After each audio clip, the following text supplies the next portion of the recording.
Good evening. My name is Joan Towsey, and I'm a member of the program team of the League of Women Voters of Champaign County. We are here tonight to address a very important and timely program in our monthly series known as Keeping It Local. And the topic is the impact of climate change and federal budget cuts. Our speaker tonight is Andrew Pritchard, an award-winning meteorologist and weather risk communicator and a local resident. Some of us first heard of Andrew when he started as a storm chaser at a very early age. He was certainly self-taught before getting meteorology in a more formal setting, but he also was mentored by the likes of Ed Keyser, a formerly well-known weatherman at WILL. Andrew serves as Senior Atmospheric Scientist at Nutrien Ag Solutions, where he's been since 2018, and operates Chambana Weather, which provides contracted weather services to Illinois public media and other outlets. As an atmospheric scientist at Nutrien, he specializes in forecasting high-impact weather events, mitigating risks, and ensuring safety during disruptive storms. His passion for weather safety and storytelling has made him a trusted voice in the field. Before I turn the program over to Andrew, let me mention that you can put any questions you might have in the chat function, and we will try to address as many questions as possible in the next hour. And now over to you, Andrew. Thank you so much. Let me go ahead and I'll do the awkward dance of getting my screen shared while I talk to you all here. Oh no, let's see. Zoom will allow that. I have to admit that I use, sorry, one moment. I use Microsoft Teams at work. So whenever I have to jump onto a Zoom call, it's always interesting. Okay, I really apologize. It's asking me to quit really quick and reopen so I can screen share. I was afraid it might do something like this. Give me just one moment. I'll be right with you. Okay. Did anyone watch the WCIA weather program that just concluded? Just curious? Nope. No. Okay. While Andrew does his little dance, I'm heading up to northern New Jersey, southern New York tomorrow. And on the news, we just heard that there are quite a few fires in that area. So that's yet another weather occurrence. And I had just come from Florida where it was dry as a bone. It hadn't rained in about 3 months where I lived. So all sorts of different weather patterns everywhere. I guess it's pretty much rained nonstop in Champaign over the last few weeks. So here we go. We can see your slides. Wonderful. Thank you. That was awkward, but we got through it. Like I said, I use Teams, so it's always an adventure when we jump on to Zoom. So I appreciate the introduction, Joan, and the invitation. I went with the title here. The title on my slide is the title for your event here, Climate Change Impacts in Illinois and Federal Budget Cuts, but we'll talk about a few things along the journey here. I'll start off just telling you a little bit more about, where I come from, why you might care, what I have to say about this kind of thing, tell you a little bit about my jobs and how I use some of this weather data, and then talk about some of the changes we are seeing here in Illinois, and then what some of the federal budget implications might be here. I certainly don't pretend to be the most knowledgeable person on this, but I can definitely comment on it as an industry professional. So, one more slide about myself, my shtick here. I'm an operational meteorologist focused on high impact disruptive weather, which means that I help people make decisions based on weather impacts. I love forecasting the weather. And then I love telling that story. And I work with some other atmospheric scientists who don't like forecasting the weather, but they love coding and building weather tools. So that's the difference there between the two of us. But I was born and raised, here in Urbana, Illinois. I've known some of you for a long, long time. And I spend most of my time here in Urbana with my wife, Sophie, my step kiddo, my dog, Henry.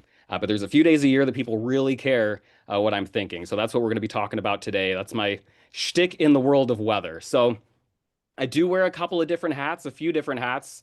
My main job is with Nutrien, which is actually the world's largest ag retailer. So that's kind of my 9 to 5, and I put it in quotes there because it certainly doesn't follow the 9 to 5 schedule week in and week out. I have Days where I'm up very early, days that we're working late, days where severe weather is running through the night. We have severe weather on the weekends, but this is, who pays the bills for me. And I work with a wonderful, talented team of 5 other atmospheric scientists. We just moved into a new office south of town. We work out of the Champaign Innovation Farm. And this is kind of where Nutrien is setting up shop to do research on how the atmosphere and then how the soil impacts our crops and how we do agriculture here in America. So it's a really cool time to be working for the company, a cool spot to be. Just, lucked out here that I get to do what I love in my hometown and for a really cool company. So I provide weather support for crop advisors and growers, do some weather outreach and travel. And then I work a lot in the severe weather safety, risk mitigation, and disaster response arena as well. And I'll get into each one of those in a little bit more detail here in a moment. A couple other hats that I do wear, though. You mentioned Sky Drama Weather Company. This is kind of started out as a social media handle for me, Sky Drama. And I should, step even further back and say that I wish that I could say I was creative enough to come up with, a brand or something like this. And it was just, I posted a picture on Facebook 13, 14 years ago of a storm over Philo, a small town just south of here. And I gave it the caption of Sky Drama over Philo, Illinois. And then that phrase sat with me a bit. And it's like, I'm going to go ahead and take that Sky Drama. It kind of feels like, what I'm all about. So this is kind of the umbrella where all of my, severe weather journalism and breaking news weather reporting and, mentioned storm chasing and weather media brokerage and science communicating lives under. And, storm chasing, it takes on a lot of different looks these days. You've got, maybe some of you have heard of Reed Timmer and his armored vehicle, the Dominator, that he drives into tornadoes to do scientific research. And we've got people doing live streaming, and you've got TV media with their cool paint jobs on their cars driving around out there. And I am just in a plain Subaru Forester out there. I just want to mind my own business. Just want to watch the storms and take some cool photos. And when I can, do some reporting on that as well and let folks know what's going on out there. A lot of you probably know me from Chambana Weather, which is a weather resource for Champaign-Urbana, the University of Illinois, surrounding communities of East Central Illinois. It began as a social media blog in 2014, but it has now kind of grown to include contracts with media outlets. I work with emergency management agencies. I've worked with public works departments and other folks here helping local people make decisions based on weather impacts. And again, I'll kind of expand on how I got to that point. Now, what is Nutrien? To kind of step back, Nutrien is the world's largest provider of crop inputs, services, and solutions, helping farmers increase food production in a sustainable manner, which is a really fancy PR way of saying that we're a big ag retail company. We have a lot of these ag retail facilities, which look something like this, spread out across the US and Canada. We've got, retail operations in Australia and other locations as well, but primarily the US and Canada. We've got one of these facilities down by Sydney, Illinois. If you go out to the Sydney Dairy Barn, you'll drive by it there. And this is, where farmers come to buy things that they would put into their fields. So seeds, fertilizer, other things that they're doing, nitrogen, potash, that kind of thing. So Nutrien's the result of several mergers between Crop Production Services, Agrium, and Potash Corp, which were all pretty big ag retail companies as well. So I do work for a big ag conglomerate. It's a big ag retail company here that serves the US and Canada and other companies or countries across the world. My formative years, though, did begin very locally with this man right here. You might recognize the face. If you don't, it's Ed Keyser. He was the chief meteorologist at AM 580, WILL, TV as well for some time there. Going back to my birth, really back in the late 1980s. He and my dad started working at WILL at the exact same time, and they were similar ages, so they became friends. And Ed was at my first birthday party and then, became a lifelong family friend. And I don't know that he, passed on the weather interest. My dad had an interest in severe weather and was a storm spotter locally as well. So I picked up on it. And then I just had two really strong influences there who kind of fed that interest in severe weather and tornadoes. So if you remember, Ed put on these tornado shows for the public back in the 90s and 2000s. And so he would always, be getting tornado videos sent to him from across the country. And somehow a lot of those tapes would end up at home with me when he was done with them. So I joke and say that I wasn't getting up on Saturday morning and watching cartoons. I was getting up on Saturday morning and watching tornado videos and being obsessed with that kind of thing. So I don't know what screws were loose, which particular ones they were, but a couple screws were loose there, and I was just very obsessed with the weather from an early age. Ed was nice enough to give me my first job in weather as his weather office assistant when I was 16. And I got to cover some really interesting severe weather events with him there. Did weather measurements and called in to the National Weather Service there and did daily weather reporting in that kind of way. So kind of just got my feet wet and got familiar with what it was like to work in weather. Some other big milestones. We've passed some big tornado anniversaries for me in the last few days. April 19th, 96, we had the big tornado that went through southeast Urbana, through the Yankee Ridge subdivision, Eagle Ridge subdivision, crossed Philo Road. Ogden was also hit really hard that night, and there was, you can go all the way back to Jacksonville, Springfield, and Decatur all had tornadoes there as well. And this was an impactful night for me. I was already fascinated by the weather, but clearly knew severe weather was in the forecast that day.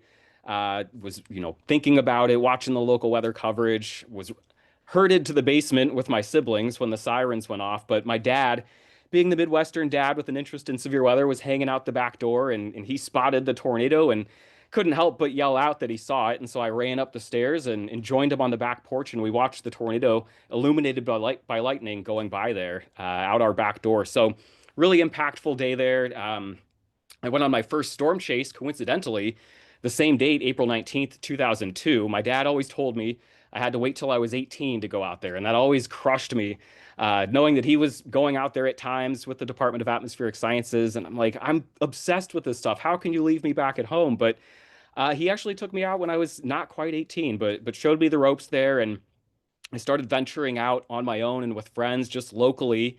And then on April 20th, 2004 was the first time that I saw a tornado on purpose, going out there and saying, hey, I think we could see tornadoes. I went out there with a buddy, and sure enough, up by Kankakee, saw my first tornado going out there on purpose looking for it. So this was the Urbana tornado, and then an image here from the April 20th, 2004 tornado outbreak. And this was, if you go back and do some research on it, we kind of call this the surprise tornado outbreak here in Illinois and Indiana, April 20th, 2004. This was a day when severe weather was not in the forecast, and we had a warm front lift through. The air quickly turned warm and muggy, and we had a couple of thunderstorms develop, and they were able to start rotating and produce tornadoes. So it was one of these situations where the situation escalated quickly during the afternoon and evening hours. And I like to think about this date and wonder what it would have been like if this happened 21 years later. Today, when we have all the high resolution weather forecast models that we do, I really wonder if they might have picked up on some of these little storms developing later on in the afternoon, which some of our older, higher resolution weather models could not. So just something I kind of think about. And then storm chasing kind of clicked for me in 2007. Kind of felt like finding tornadoes became easy. I made some media sales. I felt pretty cool.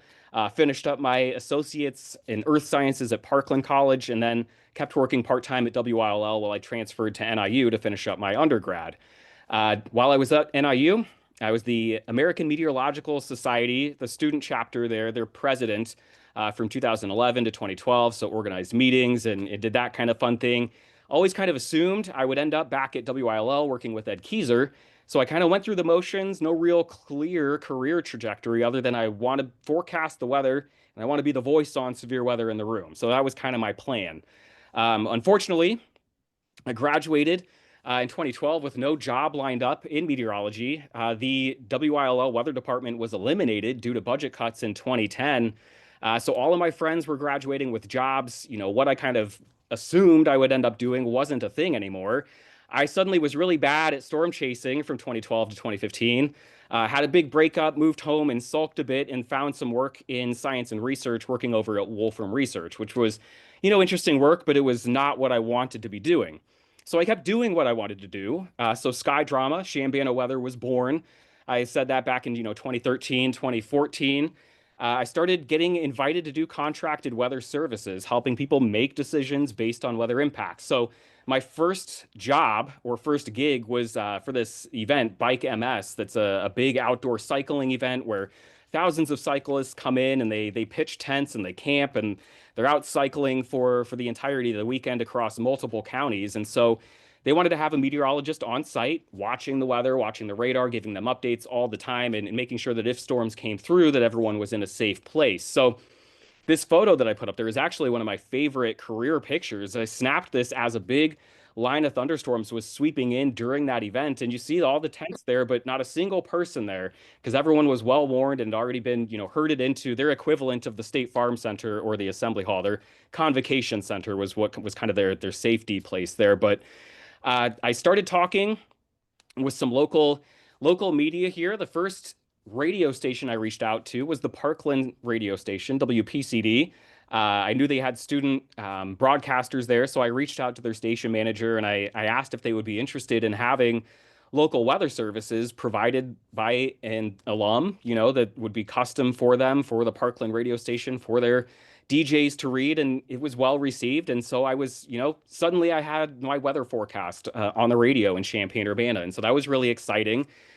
But, I was still listening to WILL in the mornings as I was driving to and from work. I know they still had the hosts reading the National Weather Service forecast for Champaign, Urbana, which was fine. But being the picky, control freak meteorologist that I am, there was times where I was thinking, oh, you're forecasting, 3 to 5 inches of snow, but I know in my gut that that's, not going to happen. And, not pretending that I'm the genius in the room or anything, but it got me to kind of bothered. And so I knew they had new management over there in 2015, 2016, and I sent out an email and asked if maybe we could have a conversation about bringing weather back to WILL in a local sense. I knew it was still missed by the community. I knew it was still something that would be highly valued. So Ed Keyser actually helped me out with this a lot. He helped me draft up proposals to bring back the weather services here, and we started small. Management was happy or into it, I guess I should say. And over the few years recently, there's been even newer management that's come in there. Reginald Hardwick, the new station manager there, is very forward thinking when it comes to severe weather. So we've really ramped up the weather coverage as well. And then that has just snowballed into to working with, again, school districts, public work departments, emergency management, just kind of eased myself into the community as a trusted voice in weather. So how I got involved in ag weather and kind of the adventure with Nutrien here, this got the attention of Eric Snodgrass kind of in 2017. I got a message from him. He was helping found this company Agrible, which maybe some of you have heard of the name here. It was an ag tech startup based out of Champaign, attached to the University of Illinois, startup incubator there. Eric wanted to hire another meteorologist who would be in the office forecasting the weather and then picking up speaking engagements, traveling, and kind of spreading the Agrible word. So Eric was very busy. He was the director of undergraduate studies at the university's Department of Atmospheric Sciences and was very, very sought after when it comes to speaking and traveling. So he wanted to hire another meteorologist who would just kind of be there forecasting the weather. So I met with Eric multiple times through 2017, had, numerous interviews, and then ended up accepting that job offer to join him in August of 2017. So during the startup days here, there were a lot of long hours, lots of video content production, mostly trying to attract eyeballs and build trust. We were building tools to help farmers plan their operations, and I'll show you what one of those looked like here in a moment. And then additionally, kind of traveling, speaking on the weather in production agriculture, giving weather outlooks, again, attracting eyeballs and building trust on our platform here. And kind of evolved into a sustainable farming platform. And so we were building tools to provide weather insights and then more speaking and more traveling here. So, some of the tools they developed was, things called Spray Smart, Yield Engine, Tractor Time Daily, Field Story. These were really simple, easy to use charts here. They use kind of different color cards, different symbols to give you a really easy at-a-glance look at whether or not you could go get your heavy machinery out into the field. Is the soil going to be too wet or too cold? Is it a good day to go out and do applications here, or is the wind going to be too strong? Do we have a temperature inversion? All of these tools to help farmers just kind of plan their operations just with a really simple at-a-glance look. Things happened fast. In August 2018, it was announced that Nutrien was going to be buying the company. And so this was kind of scary to me, honestly. My first thought when a big agriculture company was going to be buying this smaller ag tech company that was going to do weather stuff for, my first thought was they still care about the weather, right? And it had turned out that coincidentally, they really cared about the weather. And that was one of the main reasons that they acquired Nutrien, was because of the weather knowledge that we had there. So Eric and I suddenly became major front-facing elements of the company. And again, trying to bring a trusted weather voice to the company, help them build digital tools to put out there and give to their crop consultants and farmers. So from 2018 to 2020, a lot of what we were doing was, again, bringing the agricultural tools into the nutrient ecosystem. We were producing weather videos that farmers and our crop consultants were watching to help understand what was going on with the weather. And again, we were traveling and speaking on the weather with the sustainability team. And something kind of cool, I got to expand our weather presence into Canada. They have a big operation there, the Canadian prairies. So I was producing weather intelligence reports that went out to our crop advisors in Alberta, Saskatchewan, Manitoba, and I was working directly with our agronomists up there as well, and got to make a couple of trips up to Canada to speak on the weather as well, which is really cool. Other cool thing that just got to happen, through this is getting to fly corporate to talk about the weather. I've always had an interest in aviation, so this was just something fun. I got invited to speak to a big ag company, and this was going to be in Iowa, and their person who was helping set up the event called and let me know that a couple of the executives would be taking their jet from Bloomington, Illinois over to Iowa if I wanted to ride with them so I didn't have to fly. And I had to play it very cool. Like this was something totally normal that I get asked to go, fly in the private jet to go talk about the weather. But really cool opportunity and never thought that I would have. Get to travel to really fascinating events like Potato Expo to go talk to potato farmers about, weather impacts on potato farming across the Pacific Northwest. But really in 2020 to 2021, I had a big shift in my role at Nutrien, expanding from just talking at the farmers and crop consultants about what the weather is going to do. And I kind of found a way that I could have a much bigger impact on the company there. And that is through the weather safety at Nutrien. Again, we're a big ag retail company with a lot of exposure to these dangerous weather events. And some of the damage I'm showing you here is from the December 10th, 2021 tornado outbreak that impacted parts of the Midwest. It was a long night for us here in central Illinois. I was in the studio at WILL till after midnight sometime this night. And these particular photos are from Mayfield, Kentucky, where we had a really long track damaging tornado go through. And the unfortunate thing was this was a well-forecast, well-warned event, and yet we had two instances where we had multiple people lose their lives at work. We had a candle factory in Mayfield, Kentucky that was hit directly. There were several employees who lost their lives there in that factory. And then Amazon had a facility in Edwardsville, Illinois, just outside of the St. Louis metro that was hit. And we had 6 people lose their lives there as well. And, you never want to hear that, but worse yet, when the stories emerged on the backside here, it was very clear that these factories, these facilities, they had nowhere for people to go if severe weather struck. They had no plan. And then to make things worse, it seemed to be a culture problem here as well, as some of the stories came out and you heard about employees who were trying to go to shelter, but were having their jobs threatened if they were to stop their job during this crucial time. You're thinking Amazon, December, ramping up towards the holidays, how dare you take an hour off of the job to go save your life? And so we had something like this happen. And knowing that we have 1,200 facilities spread out across the US and Canada, I brought this concern to my boss and her boss and everyone's bosses above us, and kind of said, I think that I can help. And there were 3 catalysts here. There was the big December 10th tornado outbreak. We had the big August 10th, 2020 derecho that swept through Iowa and Illinois. This was a big summertime windstorm, an event that we did not have a good handle on the night before. It was, again, one of those situations where the situation escalated quickly, hour by hour. So how do we notify our employees when the forecast rapidly changes? How do we avoid casualties during a severe weather event? And then also, how do we check on our employees after a weather disaster? So the weather safety team at Nutrien was born in 2022. We started by updating weather disaster response documents, training materials, videos. I worked with an ag production company. I don't know what you would call them, but they produce a lot of training videos for use across the entire ag industry. So they actually brought me into the studio to film videos on tornado, hurricane, and wildfire safety that are available across the entire ag industry here that are Nutrien branded. So again, kind of helping us be a voice on weather safety and the importance of that in the industry. We took it a step further, and I joined a handful of our safety, health, and environment team members. We went out to Augusta, Georgia, out to the nitrogen plant there, and we did uh, FEMA's Community Emergency Response Training, their CERT training here. So we went through training on disaster preparation, medical operations, disaster psychology, fire safety and utility controls, some light search and rescue training, and then terrorism training as well. The Department of Homeland Security came in and gave us some training. But all of this was to position Nutrien to be able to respond immediately following a disaster to assist our employees, their families, and their communities here, and make sure that we're doing it properly, making sure that we have the training here through FEMA.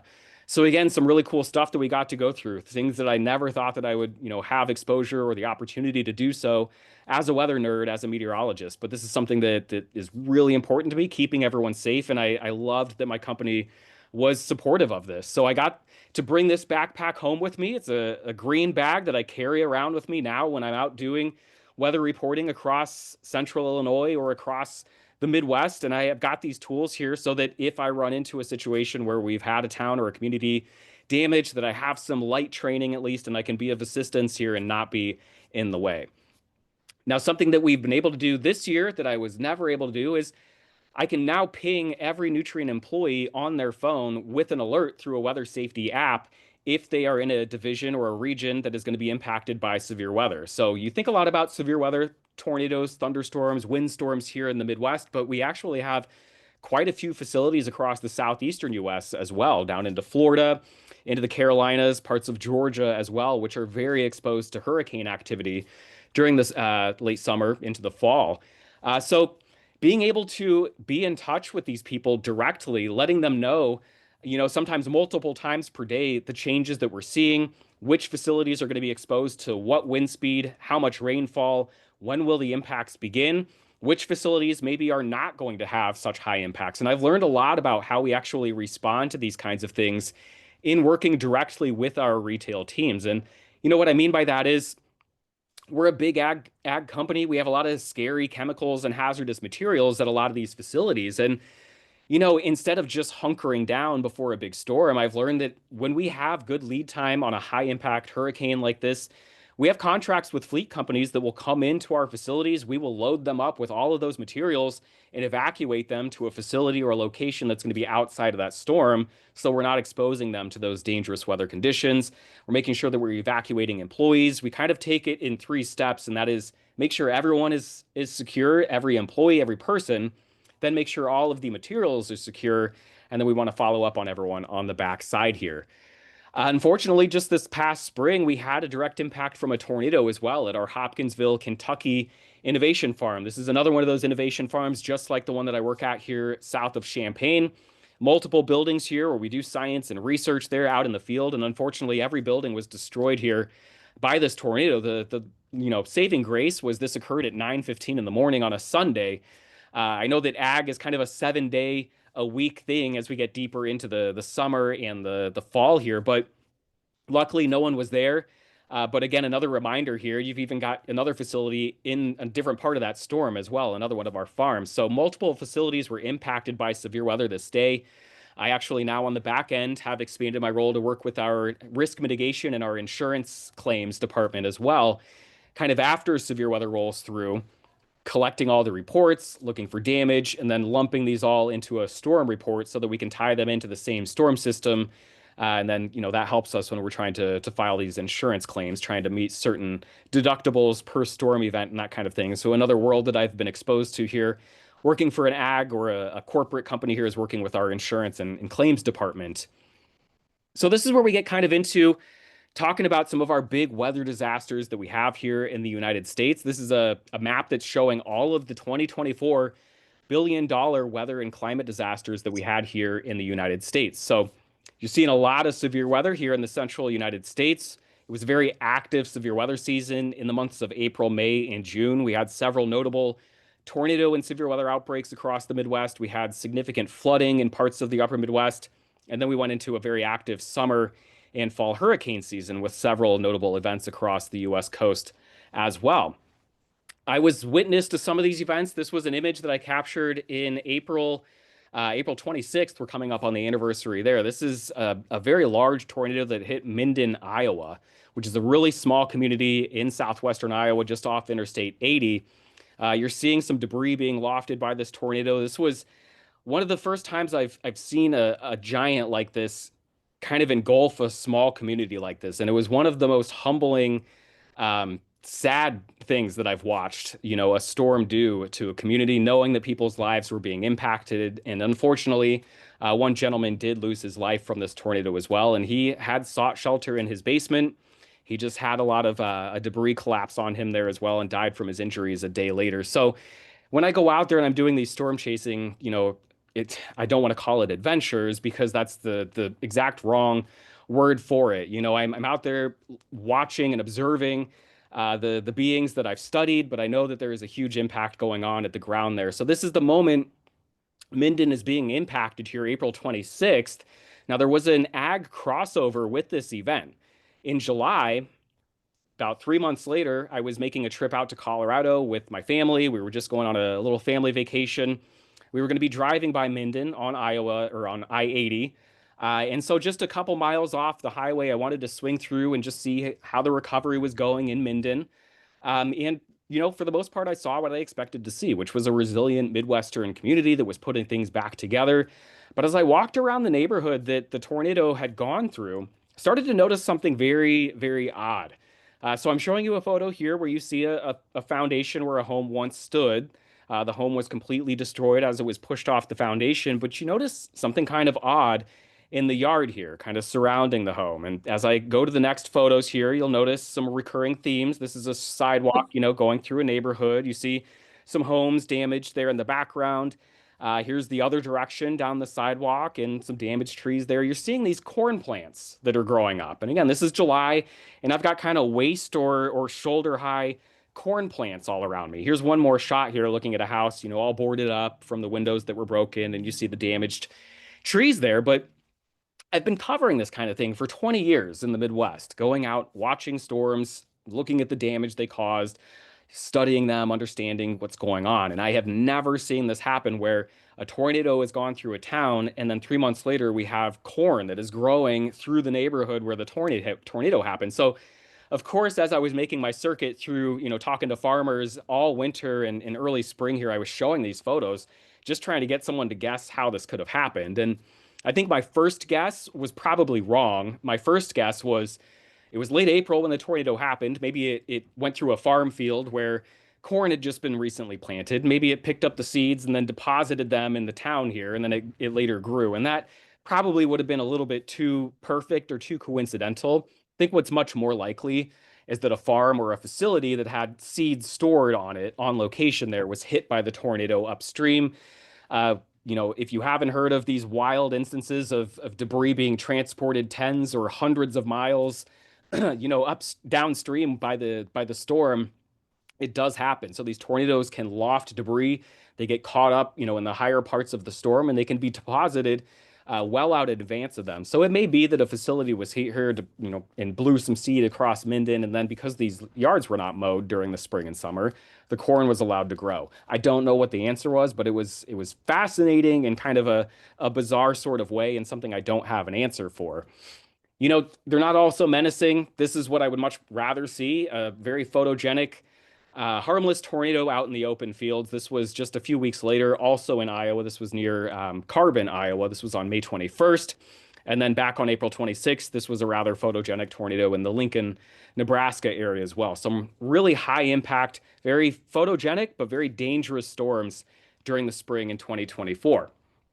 So kind of recapping kind of some pros and cons of the private sector world. I actually threw this slide in when I was talking to some students about what the life of a private sector meteorologist is, because again, a lot of people kind of think meteorologists, well, what TV station do you work for, or that kind of thing. But I found a lot of pros to be that work-life balance, sort of. I mentioned that it's not really a 9 to 5 job, and I kind of look at it like when the weather is busy, I'm really busy. So when there's a lot of severe weather, I, of course, am very busy wearing a lot of different hats, but there is a lot of times, too, a week like this where the weather is beautiful and it's quiet, and I kind of get that reclamation of some of my time here where I can kind of have some flexibility during the week when I wouldn't otherwise have that. I've had the ability to kind of curate my own role and career path here, again, steering it towards talking about severe weather and keeping people safe from it. I'm really involved in the trajectory of the company as a whole. So, I mean, I work for a giant company, but it's not one where I don't have any interaction with the CEO and the C-suites here and the VPs. They're all very concerned about the weather, so I interact with them, sometimes daily or weekly. So they're very well aware of who I am, and that kind of feels a little bit like job security as long as I keep doing a good job for them. And then again, getting to see the world in the name of talking about the weather. Of course, there can be long, early, late hours, the pressure to stay relevant and irreplaceable with a private company. Of course, I'm always aware that even though I feel important most of the time, they could make the decision that they don't care about the weather anymore and chop that arm off. And that would be a bummer for me. There's a lot of meetings, and the corporate world can certainly move slowly. So this is where I want to shift us or ease us into talking about some of the changes in the climate that we've seen here in Illinois. And a lot of it is the same across the Midwest and across the Corn Belt as a whole.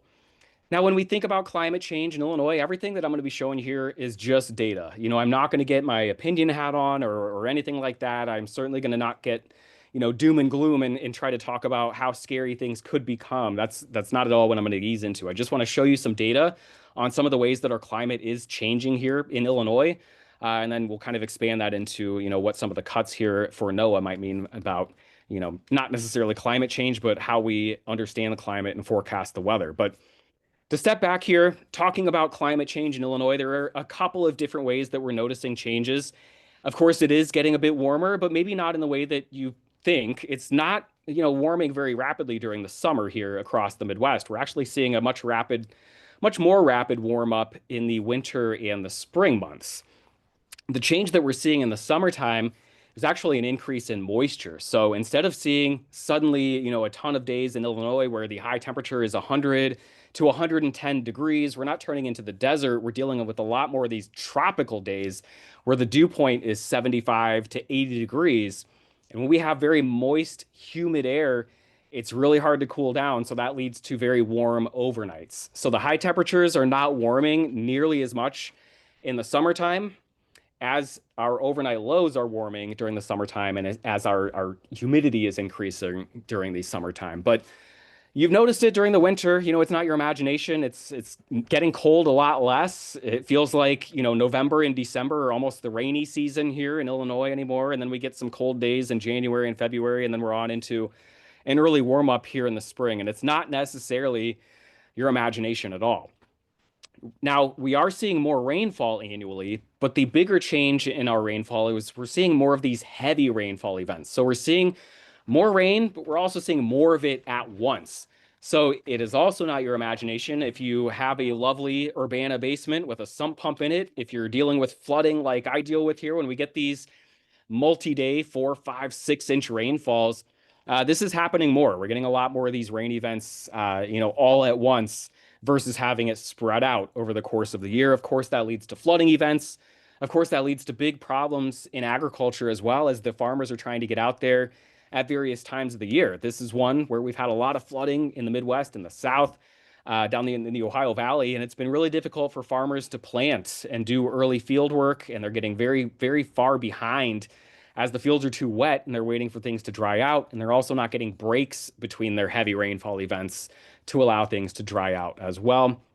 This can be problematic during the fall as well as we're talking about harvest time, as we're looking for dry windows out there as well. We've had a couple of really dry falls lately, which has been nice for harvest, but we can run into these problems during the late summer and early fall as well, August and September. Again, getting these really heavy rainfall events, 2, 3 inches of rain in a day, maybe 4 to 6 inches of rain over a couple of days. Again, this slide kind of showing the same thing, but breaking it down by region. This is a big problem across the Midwest, the Great Lakes into the Northeast. This is where we're seeing, again, more rainfall annually, but the bigger problem is that we're getting a lot of it at once with bigger gaps in between those rainfall events. So what does this mean? Warmer air, it holds more moisture. And, again, this is just data. This is science. We know how the atmosphere works and how it responds to changes.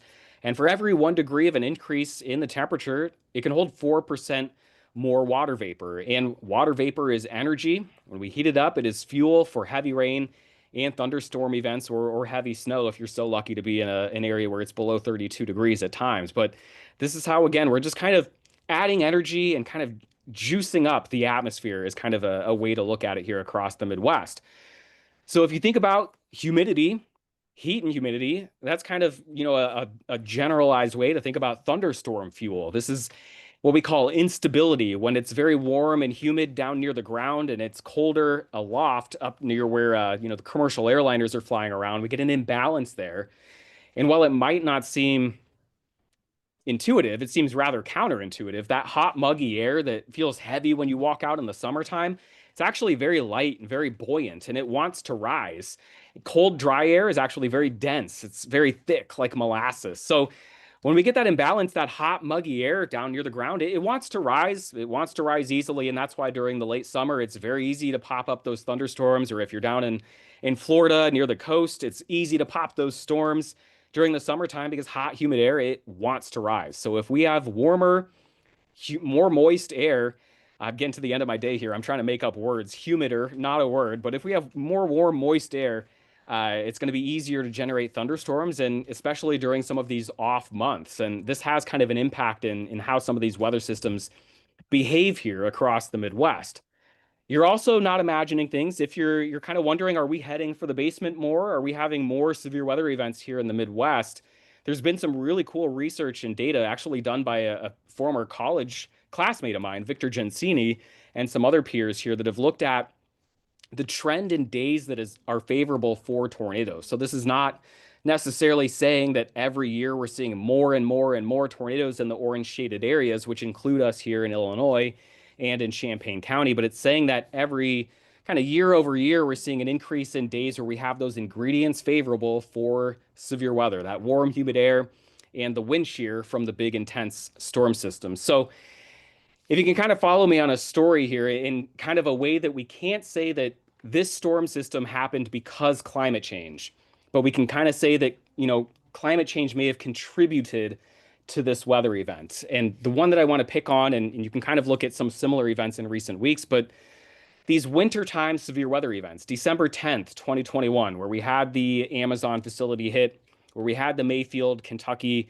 candle factory hit. And you can even go back to some of the, we had the siren sounding at 12:30 in the morning here in Champaign County, just going back a couple of weeks here to the beginning of March.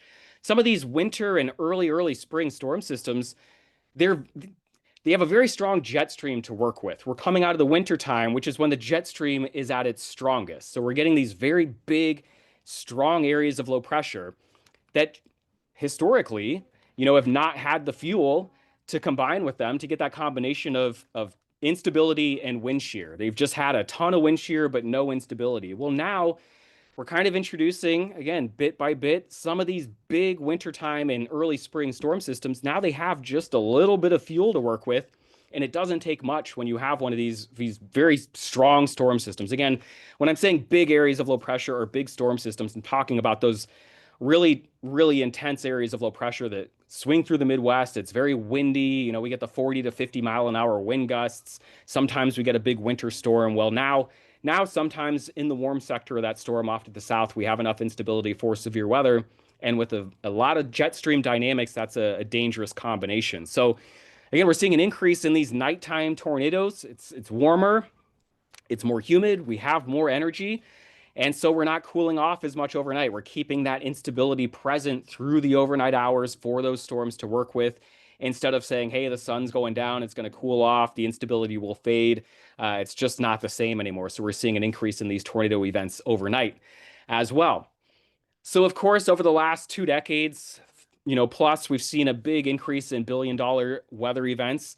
Some of this, of course, is attributed to the expanding bullseye effect, which, of course, that means urban sprawl, the rapid, expansion of our cities. We're expanding the bullseye here, and there's more Champaign-Urbana to be hit by a tornado than there was 40 years ago, and things cost more, and so there's more expensive things for storms to hit. So that does contribute certainly to this as well, but we are seeing some of these weather events kind of reach higher magnitudes sometimes during odd times of year, or sometimes, intensifying more rapidly because we've got a bit more fuel. So it is kind of a two-pronged approach here to why we're seeing this rapid increase in billion-dollar weather damage events. And I made this slide for a talk I did, about a year or two, again, just really oversimplifying things here and in saying that not every year is getting worse and worse. We're just we're really kind of expanding the bounds on what a normal year is. So some years,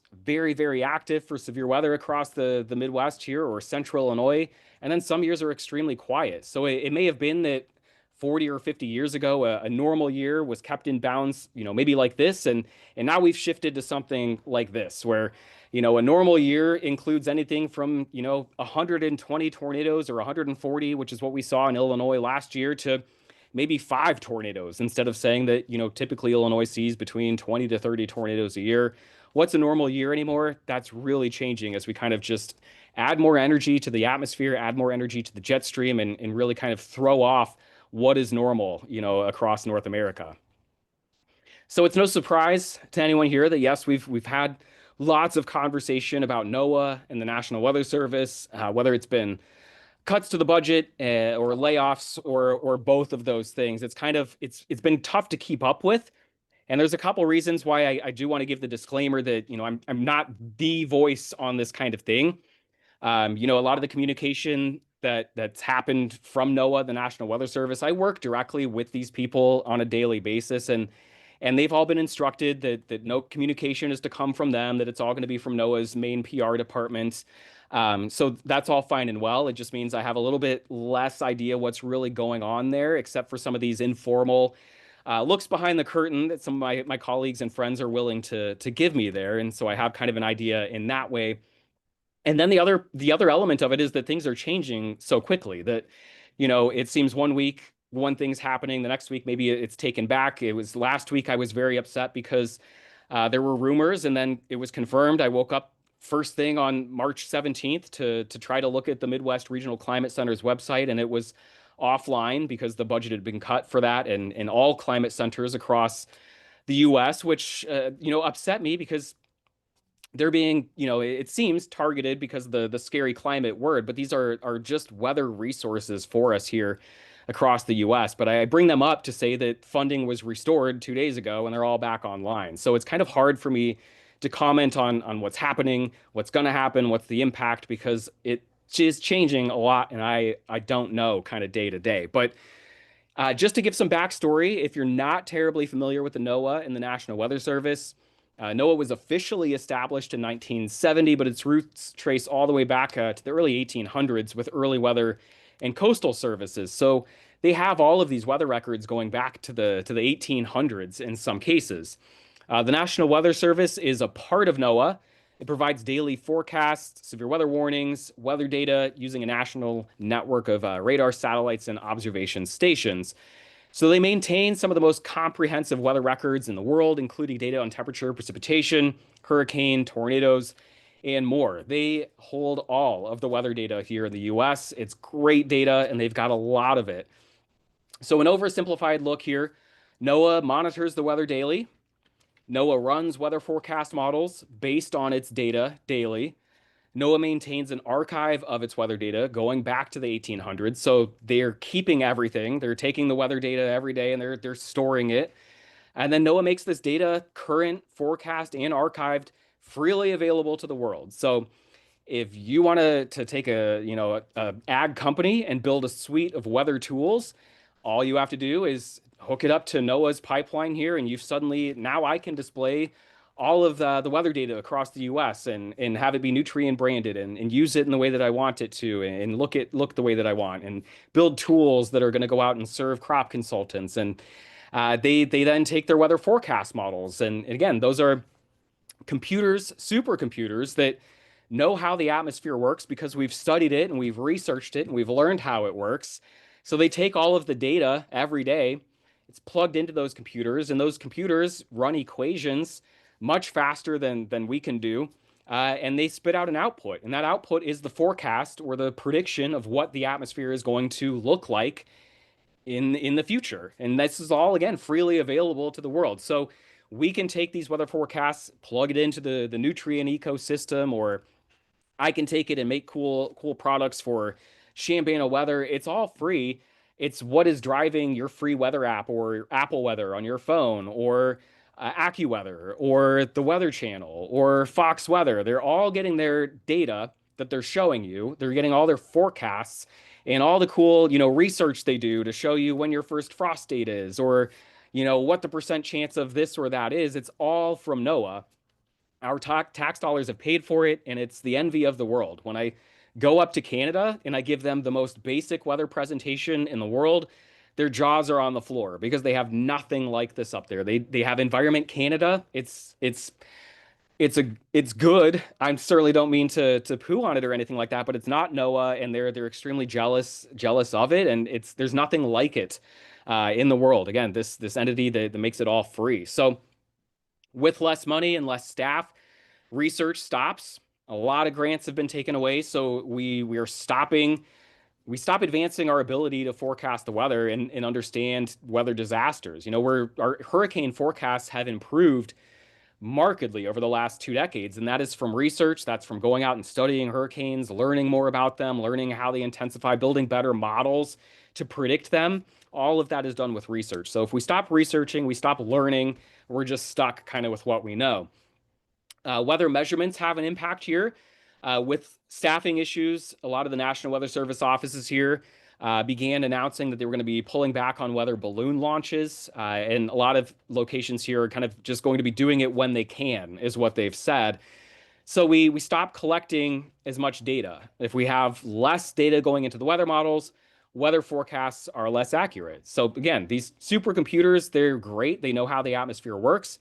And the more data that we can give it to say, here's the atmosphere today, tell me what it'll look like a week from today, the more accurate it will be. And the same is true if we start pulling things back, give a model less data to work with, it's going to give you a less accurate prediction because it's got more gaps to fill there.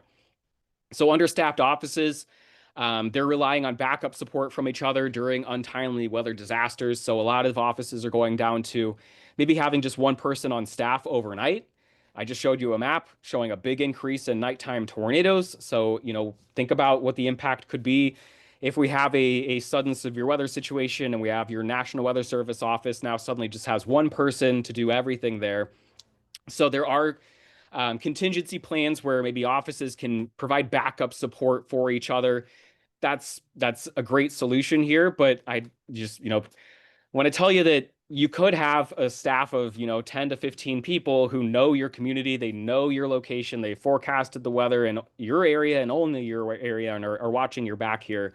It's a much better situation. So beyond all of that, in general, it's just not fun to work when your colleagues are being fired, being rehired without pay, put on leave, then fired again. Programs are being cut.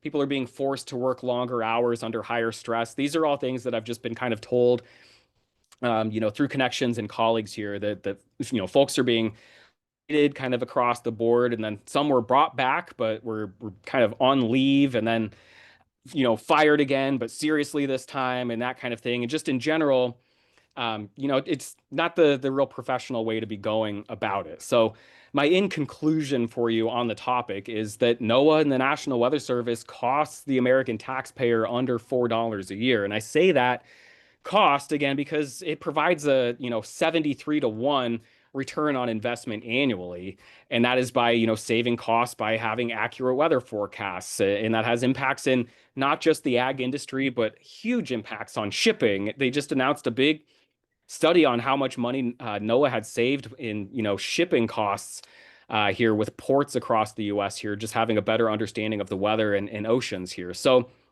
they were already understaffed and underfunded. So if cuts were and are to be made, they should be highly calculated and targeted. And as I just kind of said, this feels objectively different. Again, I'm not getting political on it or anything like that. I just these are important infrastructure and things, tools that we rely on. Data that we rely on. It's already been paid for. And when we're just kind of making cuts like this that don't seem calculated and targeted, that's not something that I really can cheer on or anything like that. So if you want your local meteorologist to be right more than half the time, we got to try funding weather here. And I'm happy to wear that joke. I hear it all the time.